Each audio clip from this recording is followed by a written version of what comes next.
बिस्मिल्लाहिर्रहमानिर्रहीम। बेटा आज जो हमने काम करना है वो करना है जिस तरह हमने क्वाड्रेटिक कर्व को स्केच किया था। आज हमने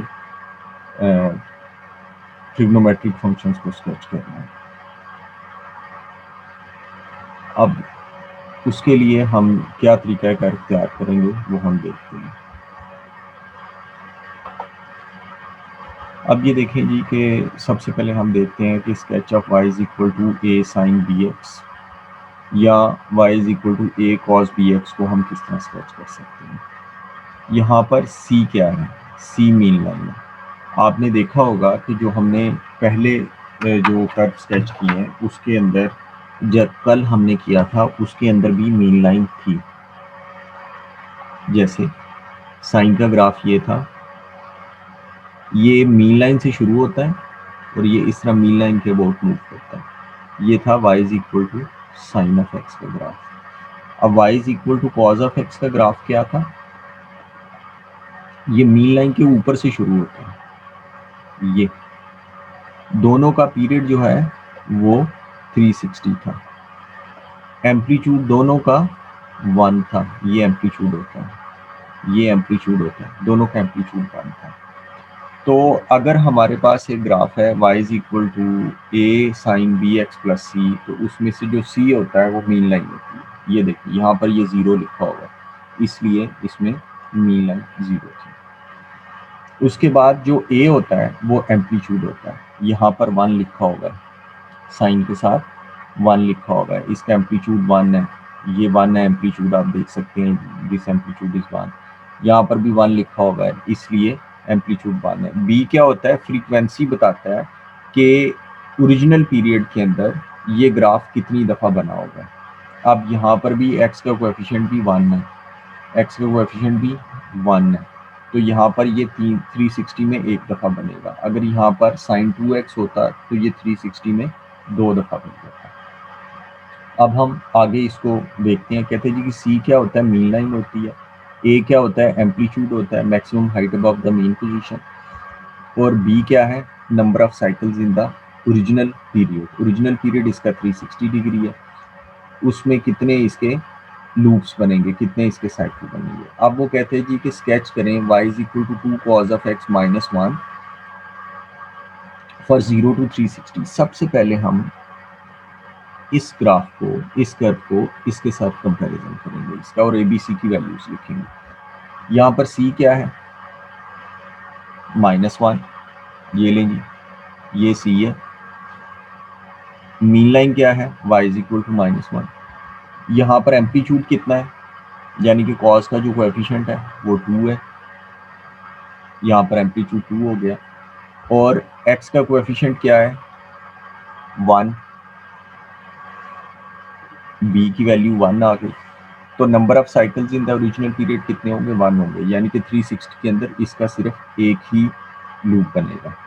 सबसे पहले हमने ये ग्रिड बना लिया। हम क्या करेंगे? मीन लाइन बनाएंगे सबसे पहले। जिस ऑर्डर में लिखा होगा उसी वही ऑर्डर फॉलो होगा। मीन लाइन बनाएंगे। मीन लाइन क्या है? y is equal to -1। ये जी मीन लाइन बन गई, y इज इक्वल टू -1। अब साइन कॉस का ग्राफ जो है मीन लाइन के ऊपर से शुरू होता है, मीन लाइन से स्टार्ट नहीं होता। तो इसका एम्पलीट्यूड कितना है? 2। ये मीन लाइन से 2 ऊपर से शुरू होगा, 2 ऊपर से शुरू होगा। ये देखें जी, ये और 360 में इसका जो है वो बनेगा, एक लूप बनेगा। आपने इसको क्वार्टर क्वार्टर करके बनाना है। ये फर्स्ट क्वार्टर बन गया,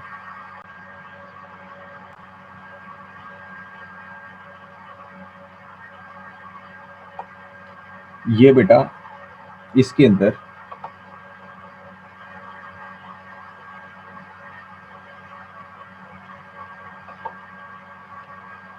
अब ये देखें बेटा, आपने इसको क्वार्टर क्वार्टर करके बनाना है।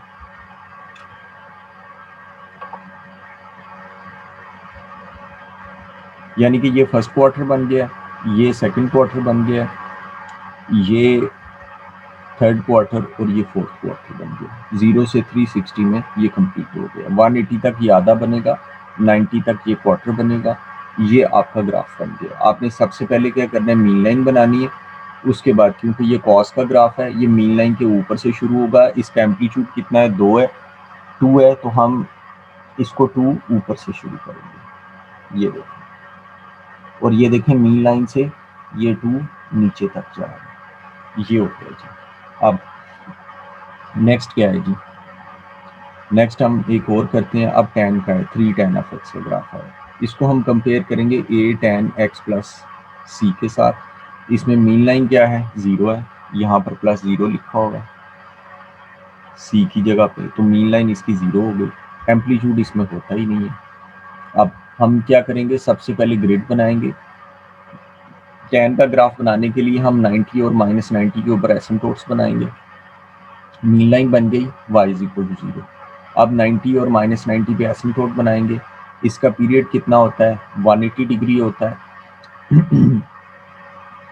तो अगले 180 पे एक और एसिम्पटोट बन जाएगा, यानी कि 90 प्लस 180 270, 270 पर एक और एसिम्पटोट बन जाएगा। उसके दरमियान में दो एसिम्पटोट्स के दरमियान में ये इस तरह की शेप बन जाएगी। बेटा इसमें tan ऑफ x का ग्राफ हो, चाहे 2 tan ऑफ x का ग्राफ हो, चाहे 3 tan ऑफ x का ग्राफ हो, क्योंकि एम्पलीट्यूड नहीं होता है इसलिए शेप तकरीबन सेम रहती है, मीन लाइन का फर्क पड़ता है इसमें। अब नेक्स्ट है जी, हमने क्योंकि उसने 0 से 360 में कहा था, इसलिए जो -90 वाला पोर्शन है उसको हमने इरेज कर दिया। आपने हमेशा इनको पेंसिल के साथ बनाना है ताकि किसी जगह पर कोई गलती हो जाए तो आप उसको करेक्ट भी कर सकें। अच्छा जी, अब वो कहते हैं कि स्केचिंग ऑफ ट्रिग्नोमेट्रिक फंक्शंस, इसमें स्केच हमने करना है y is equal to 3 tan of x plus 2। इसको हम कंपेयर करेंगे y is equal to a tan of x plus c के साथ। इसमें c क्या हो गया, 2 हो गया, एम्पलीट्यूड क्या है, एम्पलीट्यूड इसमें होता ही नहीं लेकिन इसका कोएफिशिएंट 3 है। अब मीन लाइन है y is equal to 2, amplitude इसमें नो इफेक्ट होता है। अब सबसे पहले हम क्या करेंगे, मीन लाइन ड्रॉ करेंगे, ये जी हमने मीन लाइन ड्रॉ कर दी y इज इक्वल टू 2। अब हम एसिम्पटोट्स ड्रॉ करेंगे। एसिम्पटोट्स इसके 90 और -90 पे होते हैं, 90 में 180 ऐड करें तो 270 पे भी एक एसिम्पटोट होता है। अब इसके दरमियान में दो एसिम्पटोट्स के दरमियान में इसका एक साइकिल बन जाएगा, ये लेंगे, क्योंकि हमने इसको 0 से 360 में बनाना है इसलिए -90 से 0 तक वाला पोर्शन हम अरेज कर देंगे, ये जी इसका ग्राफ है। उसके बाद है जी बेटा हम स्केच करना चाहते हैं y is equal to 3 sin of x plus 2 को। इसको हम कंपेयर करेंगे y is equal to a sin bx plus c के साथ। इसकी मीन लाइन क्या है, 2 है, c मीन लाइन होती है, ये जी 2 है। नेक्स्ट है जी इसका एम्पलीट्यूड क्या है, 3 है,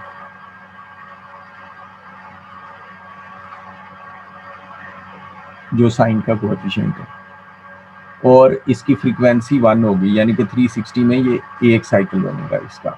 अब हम ग्रिड बनाएंगे, सबसे पहले मीन लाइन बनाएंगे y is equal to 2। Sine का ग्राफ याद रखना है मीन लाइन से शुरू होता है, मीन लाइन से शुरू होगा और ये 3 यूनिट ऊपर जाएगा, 3 यूनिट नीचे आएगा। पहला क्वार्टर बनाएंगे, पहला क्वार्टर 90 तक बनेगा, 180 तक इसका हाफ बनेगा, और पहले क्वार्टर में ये मीन लाइन से 3 यूनिट ऊपर तक चला जाएगा, ये देखें। फिर दूसरे क्वार्टर में यहाँ से मीन लाइन पे वापस आ जाएगा, तीसरे क्वार्टर में मीन लाइन से 3 यूनिट नीचे चला जाएगा, और फोर्थ क्वार्टर में फिर मीन लाइन को टच कर जाएगा। ये है जी इसका graph y is equal to 3 sin of x plus 2 का ग्राफ है।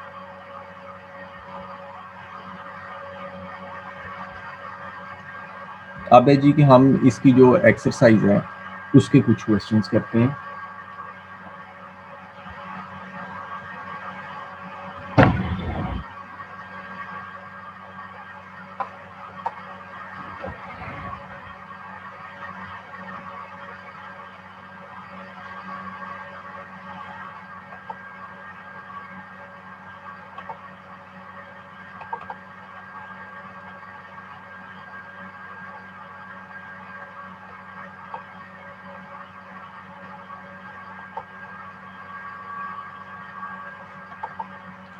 इसमें जी एक्सरसाइज 10.3 है।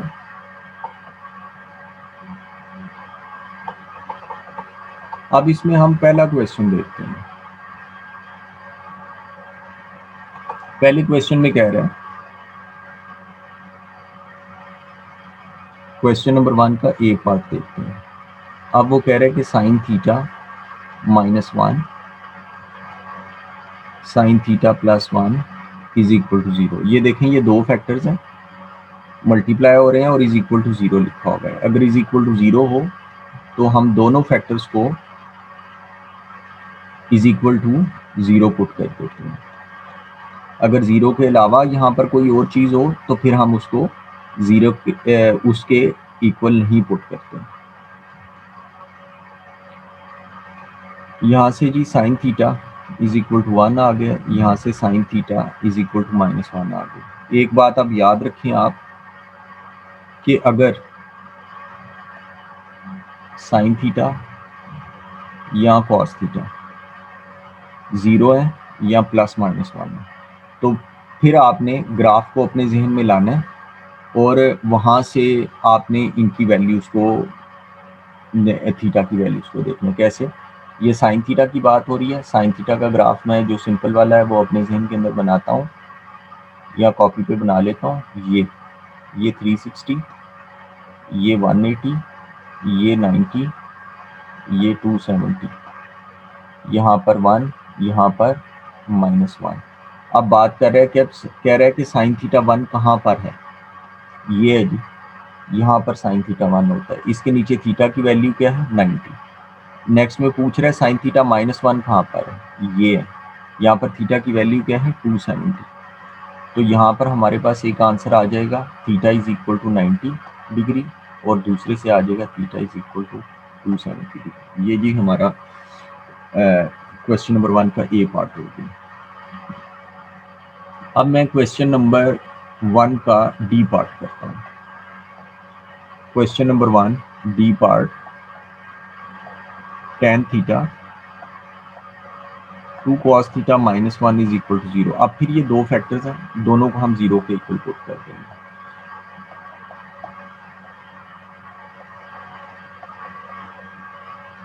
यहाँ से tan theta is equal to 0 है। जब tan थीटा 0 हो तो फिर आप tan थीटा का ग्राफ अपने जहन में लाएं।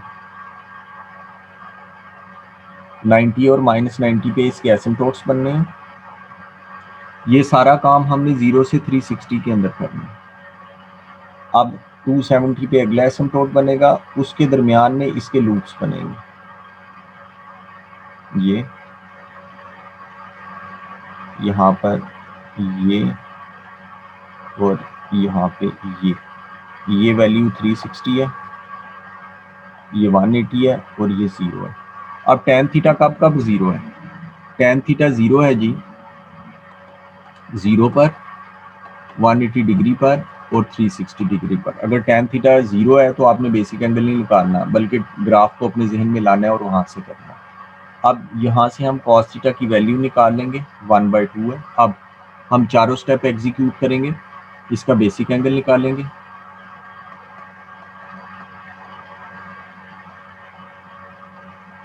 उसके बाद बेसिक एंगल 60 डिग्री आ गया। फिर हम क्वाड्रेंट डायग्राम बनाएंगे।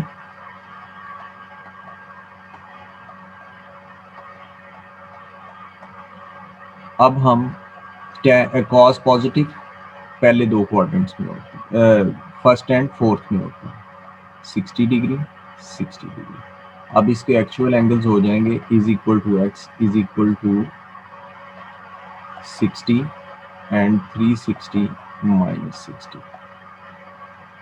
थीटा इज इक्वल टू एक 60 आ गया और दूसरा 300 आ गया। ये जी, ये पहला जो हमारे पास जो क्वेश्चन है उसने इस तरह है।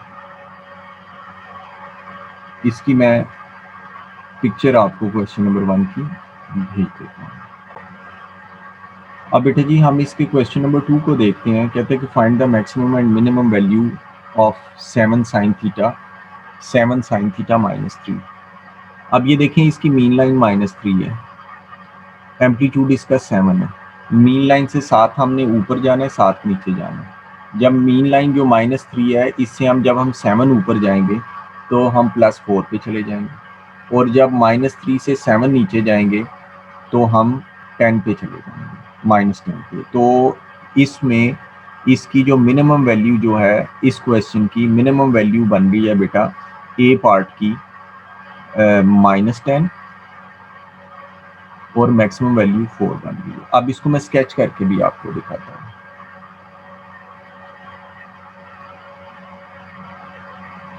मीन लाइन -3 है,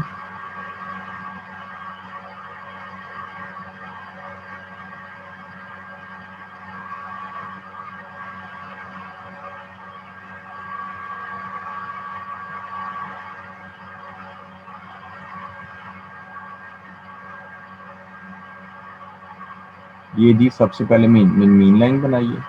उसके बाद ये साइन का ग्राफ है, ये मीन लाइन से शुरू होता है।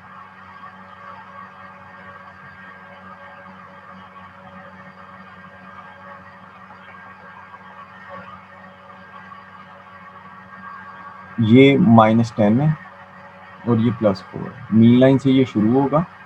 अब एम्पलीट्यूड इसका 7 है, यहाँ से ये 7 ऊपर जाएगा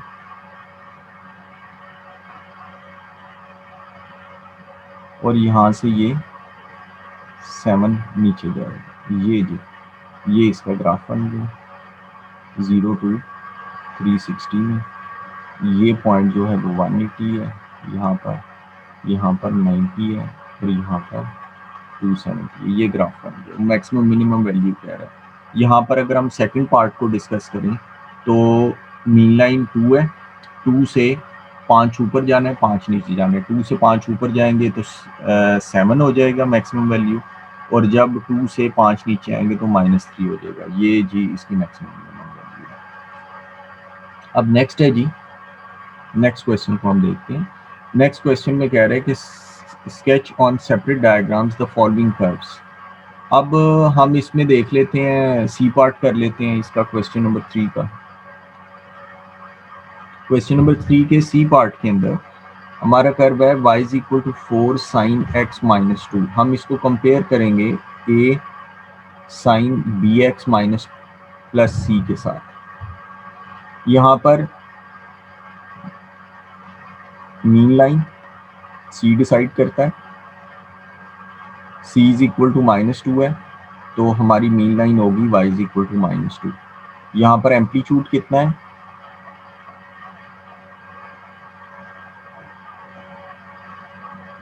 a 4 है, यानी कि -2 से 4 ऊपर जाना है और 4 नीचे जाना है। साइन का ग्राफ मीन लाइन से शुरू होता है और इसकी b कितनी है, फ्रीक्वेंसी, ये 1 है।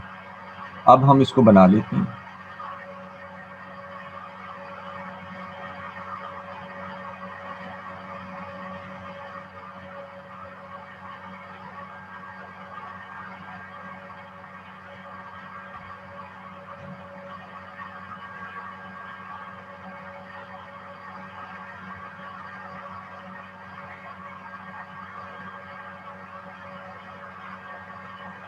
ये जी इसकी मीन लाइन बन गई। इसने मीन लाइन से स्टार्ट होना है, 4 यूनिट्स ऊपर जाना है, 4 यूनिट्स नीचे जाना है। ये लेंगे,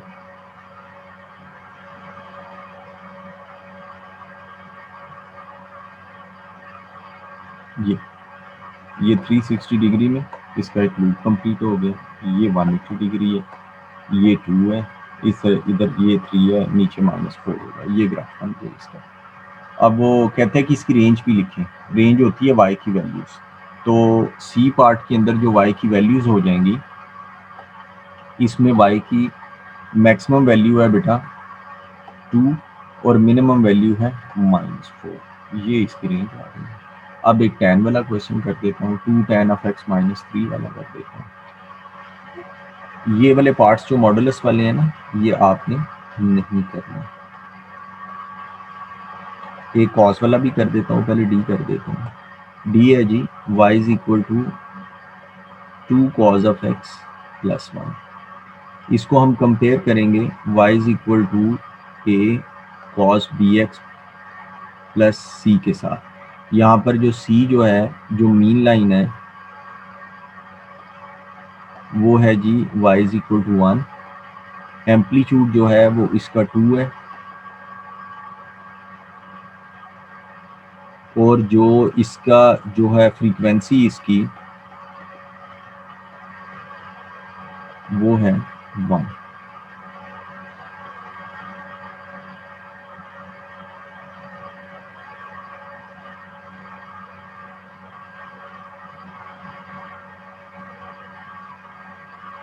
mean line 1, y is equal to 1 पर मीन लाइन है। ये मीन लाइन के ऊपर से शुरू होता है, इसका एम्पलीट्यूड 2 है, तो मीन लाइन के ऊपर 2 से ये स्टार्ट होगा। फर्स्ट क्वार्टर बनाया, सेकंड क्वार्टर बना,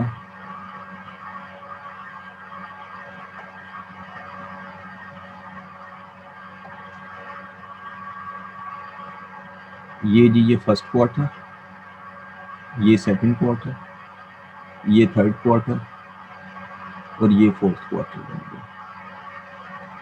ये 360 में ये आपका कट ड्रॉ हो गया। अब वो कहते हैं y की वैल्यूज कहाँ से कहाँ तक है, 3 से लेके -1 के दरमियान है। तो आप लिख देंगे y is in between 3 and -1। ये आ गया। अब मैं आपको इसका एज पार्ट करके देता हूँ। एज पार्ट के अंदर y is equal to 2 tan x - 3 है। एम्पलीट्यूड इसमें होता ही नहीं है, तो amplitude no effect.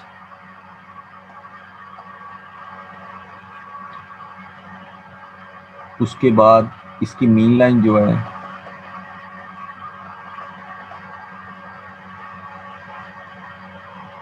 y is equal to -3 है।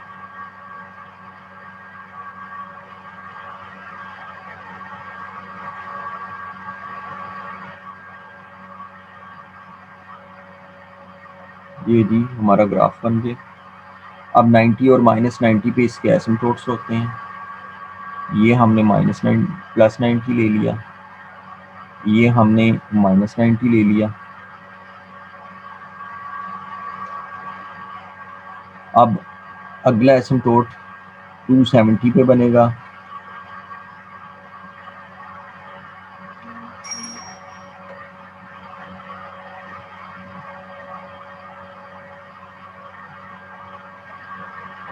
बनाना हमने इसको 360 करते हैं।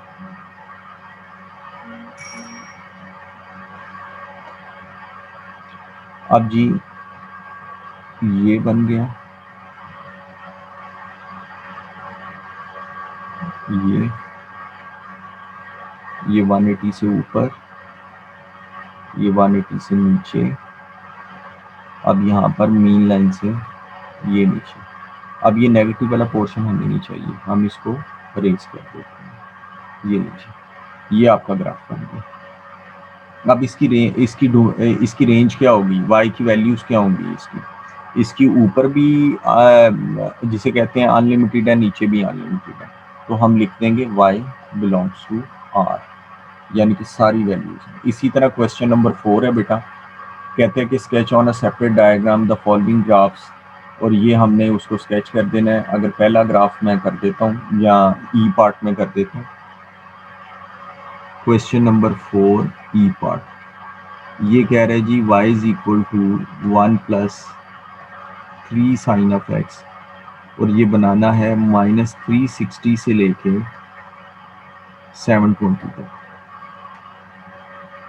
इसको कंपेयर हम करेंगे y is equal to a sin bx + c के साथ। इसमें c क्या है 1, जो मीन लाइन की इंफॉर्मेशन देगा। मीन लाइन क्या हो जाएगी बेटा, y is equal to 1। a क्या है 3, एम्पलीट्यूड है।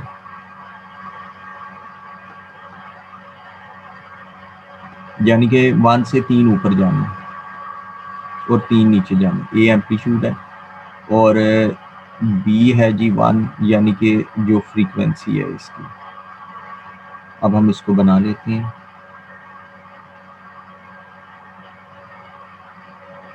मीन लाइन 1 है,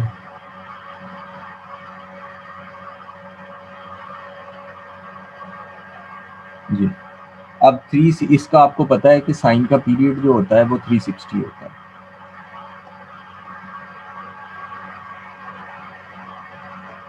अब ये पॉजिटिव 720 तक जा रहा है, यानी कि इसके 2 साइकिल बनेंगे पॉजिटिव एंगल्स में और -360 तक जा रहा है। एक साइकिल बनेगा नेगेटिव साइड पर। इसकी मीन लाइन 1 है।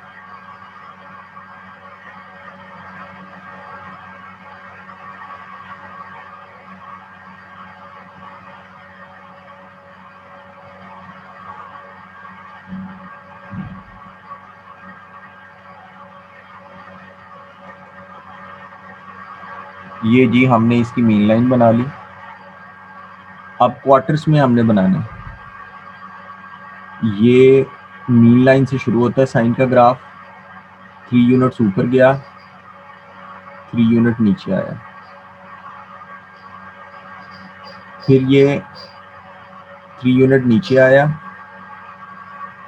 और 3 यूनिट ऊपर गया। इसी तरह ये 3 यूनिट्स ऊपर गया, 3 यूनिट्स नीचे आया,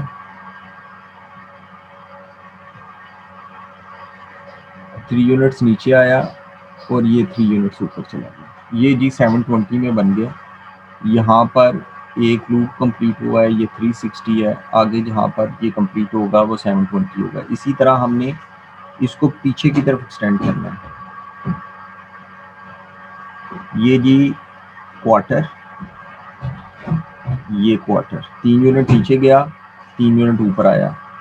अगले क्वार्टर में भी ये 3 यूनिट्स ऊपर जाएगा और 3 यूनिट्स नीचे आएगा। ये जी ये -360 बन गया, ये -180 ये बन गया। अब y की वैल्यूज वो यहाँ पर नहीं पूछ रहा, बस ये इसका आंसर ये हो गया। अब हम देखते हैं इसके अगले क्वेश्चन देखते हैं। 7 और 9 भी आपने करना है।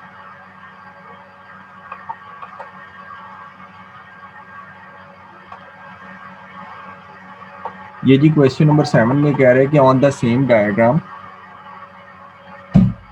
y is equal to 3 cos of x and y is equal to 2 sin of x -1 draw करना है। ठीक है, अब हम इसमें जो है वो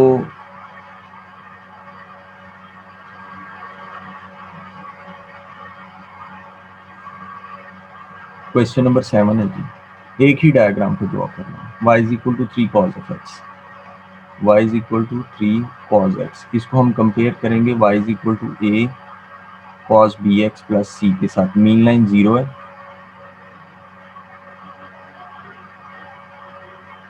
और एम्पलीट्यूड इसका 3 है। कॉस का ग्राफ मीन लाइन के ऊपर से शुरू होता है, इसका एम्पलीट्यूड 3 है, इसलिए मीन लाइन से 3 ऊपर यूनिट्स हम जाएंगे और कॉस का ग्राफ बनाएंगे। ये जी पहला क्वार्टर, ये दूसरा क्वार्टर, ये तीसरा क्वार्टर और जी ये है जी फोर्थ क्वार्टर। ये 360 डिग्री बन गया जी, कॉस का ग्राफ बन गया। अब दूसरा ग्राफ है जी y is equal to 2 sin of x -1। इसको हम कंपेयर करेंगे a sin bx plus c के साथ। इसकी मीन लाइन -1 है, ये मीन लाइन से शुरू होगा, मीन लाइन से 2 यूनिट ऊपर जाएगा और 2 यूनिट नीचे रहेगा। ये इसका पहला क्वार्टर 90 पे मुकम्मल होना है यहाँ पर। ये जी पहला क्वार्टर, दूसरा क्वार्टर यहाँ पे खत्म होना है 180 पे। ये जी सेकंड क्वार्टर, थर्ड क्वार्टर जी यहाँ पे खत्म होना है इसका।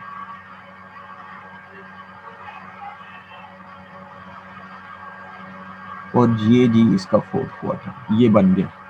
अब वो पूछ रहे हैं कि 3 cos of x +1 is equal to 2 sin of x। अब हम इसको ये दो ग्राफ्स उसने दिए हैं, कहते हैं जी कि इसके सॉल्यूशंस जो है वो आप इसके सॉल्यूशंस जो हैं वो आप देखें। अब हम ऊपर दो ग्राफ दिए होंगे, 3 cos x +1 is equal to 2 sin x।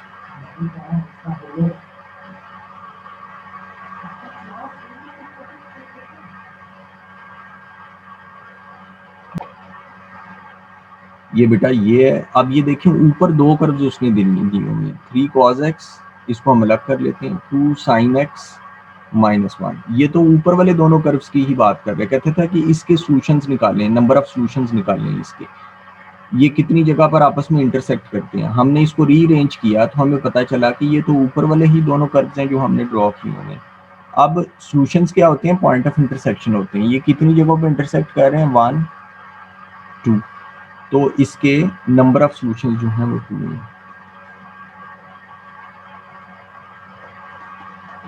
ये है जी आज का काम। इसमें जो भी प्रॉब्लम है आप सेंड कीजिएगा।